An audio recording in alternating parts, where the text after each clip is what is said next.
Hi guys, just another quick video with some thoughts and some ideas that have kind of popped into my head today.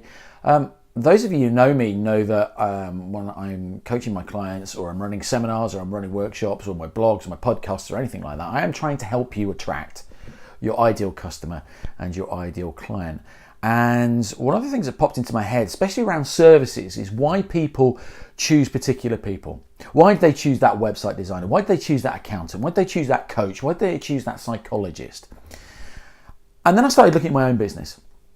And I started considering, why am I putting people's noses out of joint? Well, it could be because I wear jeans and a t-shirt and I'm not suited and booted when I go to networking events. And to be perfectly honest, that is me. If I wear jeans and a t-shirt, I feel quite comfortable. If I'm suited and booted, I feel quite fake. I tend to sort of wear a suit for weddings, funerals, christenings and that sort of stuff. And that's pretty much where I am. And I've done 20 odd years wearing suits and shirts and ties, and I kind of had enough of it, if that makes sense.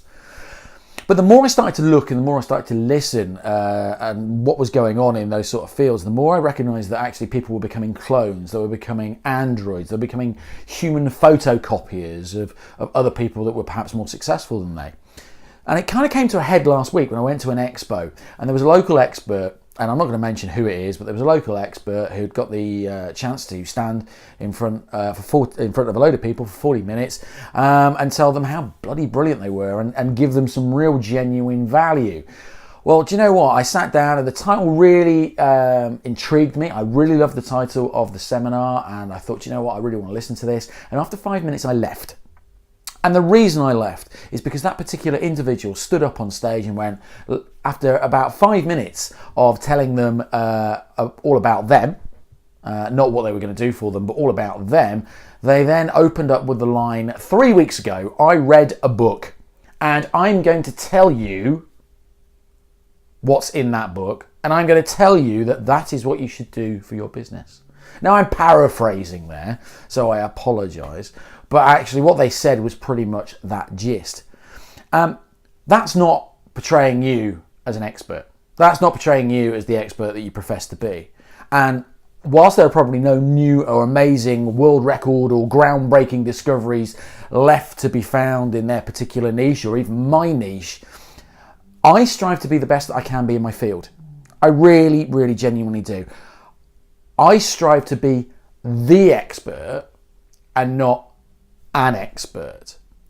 So I wanted to kind of share with you a couple of thoughts on being the expert, what it takes in an industry or a niche, and how that will attract the right customers and the right clients. An expert focuses. So they have focused people in mind. They know their target market. You ask them, they will be able to tell you exactly who their target market is and what problems they can solve. So that when they're at a networking event, they stand up, they do the 1 minute, the 30 seconds, the 40 seconds, or whatever, bang, bang, bang, bang, bang, it's there. They know, they are really focused, and they are focused on what problems they can solve for their target market.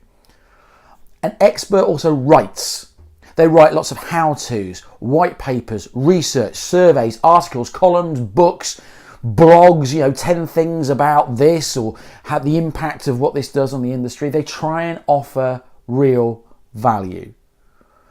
An expert also possesses a website that shows their knowledge, that shows what they can do for their target markets. They possess the knowledge, because they don't just stop in their tracks.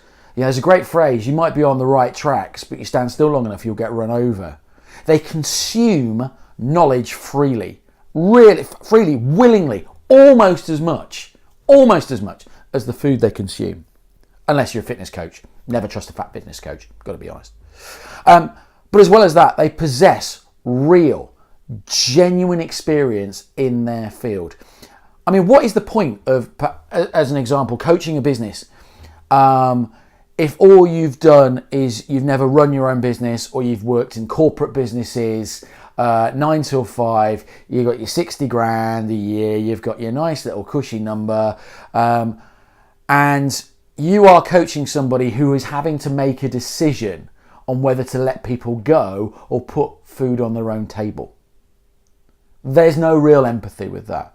They were a middle manager. They've read a coaching book. They've done a 20 quid Udemy coaching course or whatever. It always concerns me. I'm not saying they're right, and I'm not saying, I'm right, and I'm not saying they're wrong either, because they, have some real coaching expertise. But what real, genuine experience have they got to attract their ideal customer, their ideal client? It's really worth thinking about. An expert also knows the movers and the shakers and the influence and the key people in their world, or at least they've kind of got some sort of access to them, or know where they can point you in the right direction. An expert speaks. They are not afraid at speaking at big networking events. They're not afraid of running their own workshops. They are not afraid of running their own seminars. They're not afraid of going to business clubs, masterclasses, speaking at big conferences. They're not afraid to do that. It's amazing.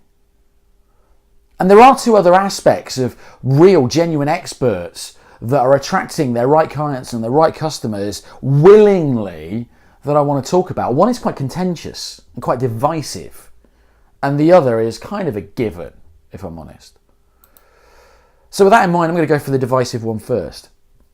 I think if you want to be an expert in your field, you have to have an ology or a system that is proven to work. Now, I can hear people screaming whilst they're watching this video, no, I haven't got time to go to university. I have been successful without going to university. Whoa. Just bear with me a second. It is a train of thought, and it's only a train of thought. And I'm not saying it's right or it's wrong, but if you've got letters after your name, you become an expert, and it's presumed and assumed that you know what you're talking about. And if you do know what you're talking about, actually, probably getting an ology isn't that difficult. I mean, you wouldn't want to go to someone for a divorce and it's becoming a really messy divorce. You just don't go to somebody who's really good at negotiating to go and sort your divorce out, do you? You go to a lawyer, you go to a solicitor that is qualified and has expertise in that area. In the same vein, you wouldn't want to go for a heart operation and go and have that heart operation done by somebody who used to be very good at the family board game Operation. You just wouldn't do it. But I'd also want you to notice that I've also sort of said they have their own systems. And some experts have worked so bloody hard to come up with a system that does turn shit into gold. It does turn despair into happiness, and it does turn failure into success. And that's from years of possessing the knowledge, the real experience, the focus on the people they really want to help, and them consuming vast amounts of knowledge and material from people who are already experts in their field and perhaps are just standing still, and they're turning it all into something that's quite tangible and can be measured.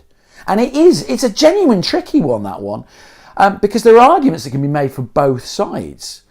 I mean, I follow and consult with a guy who, some of you may well know, has not got an ology. But do you know what? His focus, his experience, his knowledge works for me. It really does work for me. But also on the flip side, as somebody with an MBA, I worked bloody hard for that in my 40s, and actually I got my MBA because of my experience, because of my knowledge of my working life. And I know that it also differentiates me from a lot of people in my industry who perhaps picked up a coaching book and got made unemployed. That's quite divisive and quite contentious. But you have to appreciate what I'm also saying. And to me, it also shows the commitment that I have to my clients and my customers, is that I have spent that money, I have spent that time wanting to get that qualification.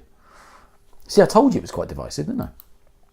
However, the last thing, sort of like from this expert model, and this is from what I've gleaned from people who are attracting the right customers and the right clients willingly, is that they have the use of the power of testimonials. They have the use of the power of endorsements and the power of stories. Experts without those are just people that are just going to stand up on a stage from a book and they're going to recite it. They're going to stand up and say, I'm going to tell you about a book that I read 3 weeks ago and this is what you should do in your business. Do you know what? Tell me the title of that fucking book and I'll go and read it myself. I've just got 37 and a half minutes back of my life. Thank you. I appreciate that. Now, do I think there are perfect experts out there? No, I don't. I don't think there is such a thing as a perfect expert. Do I think that people who want to attract the right customers and the right clients consistently should work towards being that expert? Yes, I do. And that includes me. That genuinely includes me. And hey, if you've probably got 5 out of the 7 things that I've mentioned, you're probably 80%, you're probably ahead, of 80% of your competition. Because you're striving to be that expert. There are at least 7 plates you've got to spin there to keep going. And that's always going to be difficult, and I appreciate that. But if you can keep 5 of those 7 going, you're probably ahead of 80% of the people who say they're experts in your industry. But just imagine what you could do with all 7. Contentious? I'm sure you've got your own views, your own thoughts. Do you know what? Stick them in the comments below. I'd really appreciate them. I'll appreciate reading them. I might not agree with you. You might not agree with me. That's the beauty of what I do. Everybody has different opinions. So please, if you have a comment or if you have a thought, pop it in the box below. And I'd love to read them. Take care. See you again.